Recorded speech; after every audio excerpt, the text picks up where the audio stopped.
Battle Experience AOS 3 Lumineth versus Soulblight. Hello, this is Chris speaking, 60 Goblins and 1 Brush, and we have already 2 experiences of playing Age of Sigmar 3, Lumineth versus Soulblight. Both times Lumineth versus Soulblight, the new vampires, and they're both very strong armies. The vampires seem to be equally strong than the Lumineth, which is quite something.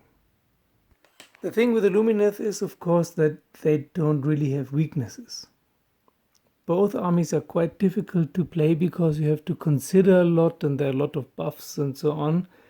But I think more mistakes can be done with the Soulblight. The Soulblight, for one, are much slower than Lumineth. Most units have a movement of 4, and the Lumineth usually have a movement of 6 or more, so this is already quite a difference. The other thing is that the new rules are basically a new game. In my opinion, the new rules are almost as big as a jump now from version Age of Sigmar 2 to 3, it's almost as big as a jump as from Warhammer Fantasy Battles Edition 8 to Warhammer Age of Sigmar Edition 1. It's a very different game. Back then, it was in the Fantasy Battles, it was not about objectives. Now it was for 2 editions of Age of Sigmar about objectives. And now in this 3rd edition, objectives are not so very important anymore. They're still there, but these battle tactics are at least equally important. And it's very easy to fall back there, and then there's no chance of winning the game anymore.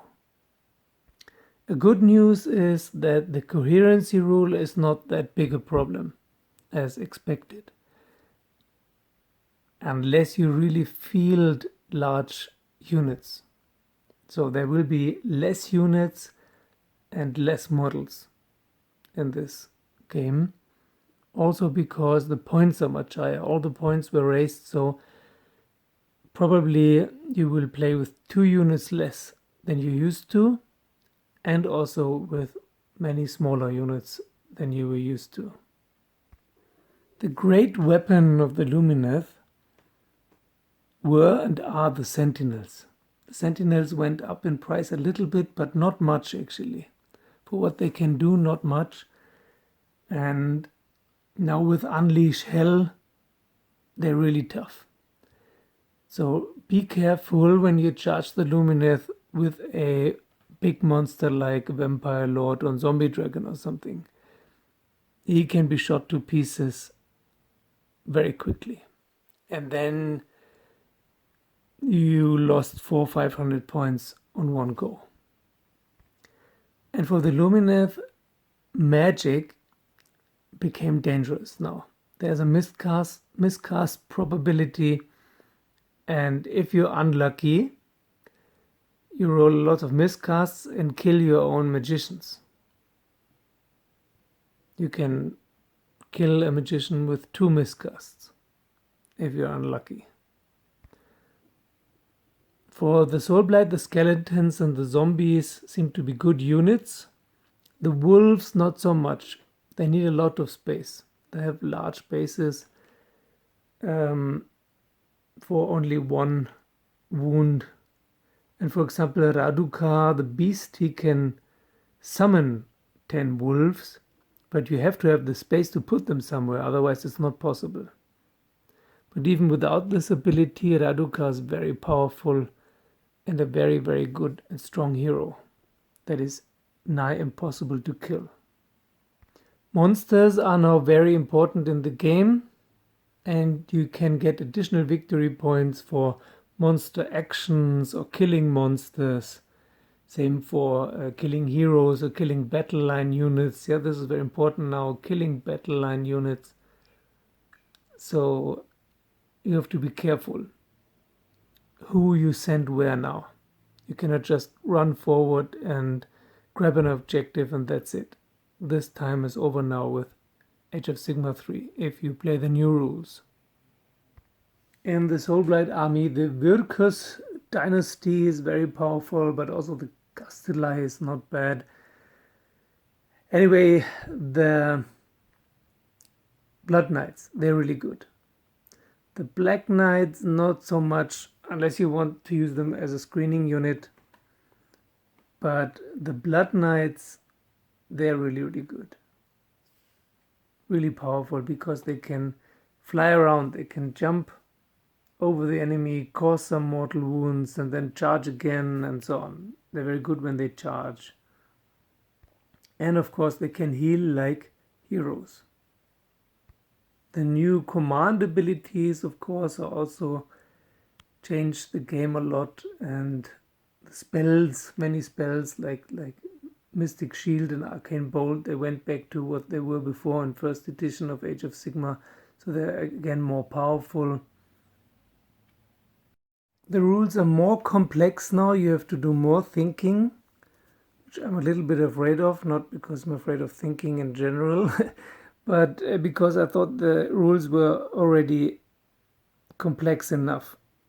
And since we play all kinds of armies, we have to have all the rules in our heads all the time. Because usually we play an army 2 or 3 times and then we change to another one because we want to try out all of them, except our Lumineth High Elf specialist. He only plays Lumineth. And he reported that sometimes you have to do stupid things just to fulfill your battle tactics. Because if you don't, then the other person automatically gets 1 or 2 points that you don't, and then it can easily screw up the victory points. The rally action is very powerful now. Everyone has the chance to bring back models. And what you also have now is core battalions. In match play, actually those War Scroll battalions, as far as I understood, you can't use them anymore. You can still use them in narrative play, but not in match play. In match play you have these core battalions now. And you have to design your army in a way that you can fulfill as many core battalion roles as possible. And those core battalions are for free, but they give you abilities, quite good abilities actually. Powerful buffs, like +1 spell per caster and so on. But then you have to fulfill certain criteria, for example, 3 heroes, 1 monster, 3 battle line units or whatever.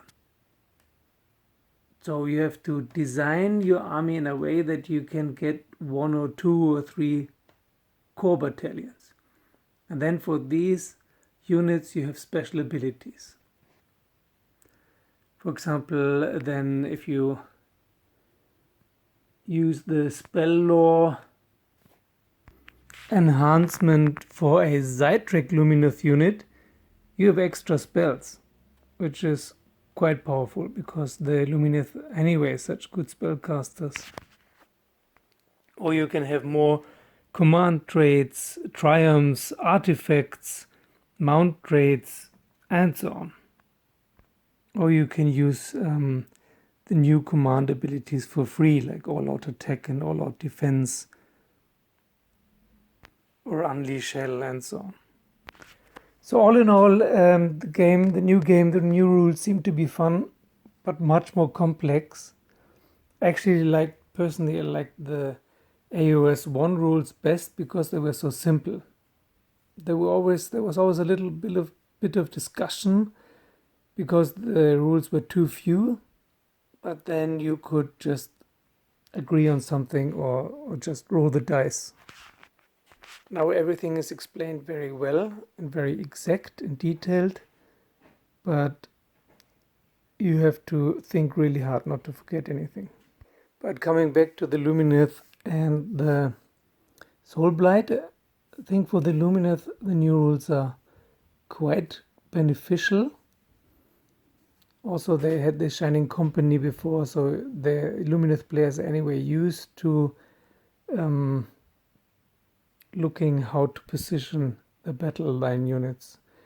Only the Blade Lords, they don't benefit from the new rules, because now it doesn't make sense anymore to take a unit of more than 5. And of course the new rules are bad for all cavalry units. But for the Blood Knights, for example, this is not such a big deal because they're very strong. So for strong cavalry units, it's not so bad because 5 are enough. And it's actually quite good to take many smaller units now with the new rules. So you could have an army of largely consisting of 5 or 6 Blood Knight units. Although it might not be a good idea to take Castelli as a sub-faction, because then the Blood Knights are battle line and you get extra, and your enemy gets extra points for destroying battle line units. So it might be better actually if your Blood Knights were not battle line. As for monsters, in the Lumineth army you have only the Mountain Spirits as monsters, while in the Soulblight army you have the Zombie Dragons, the Terror Geists, the Vampire Lord and Zombie Dragon, the Vengorian Lord, Laukavai, Prince Vordry, Neferata, Manfred, and even Nagash as monsters. So monsters are quite useful in the new rules. Nevertheless, in the 2 games we played, our elf specialist won with his Lumineth both times, but it was very close. It was very tight. He didn't win easily. Okay, that's our report on Lumineth and Soulblight and the new rules of Age of Sigmar 3. Thank you for watching. Thank you for liking and subscribing and joining me on Patreon and Facebook. Links are below, and see you soon.